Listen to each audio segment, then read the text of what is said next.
ছোট চিংড়ি মাছের ভর্তা,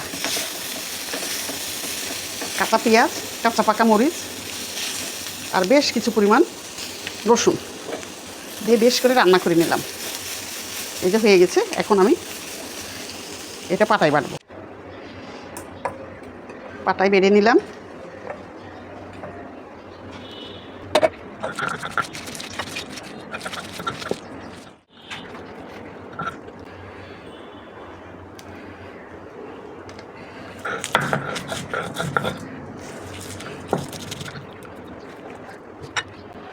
বেশ খানিকটা সরিষার তেল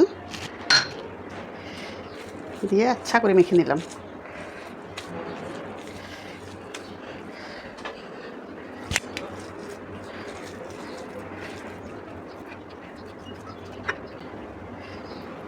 হয়ে গেল ইয়ামি ইয়ামি চিংড়ি মাছের ভর্তা।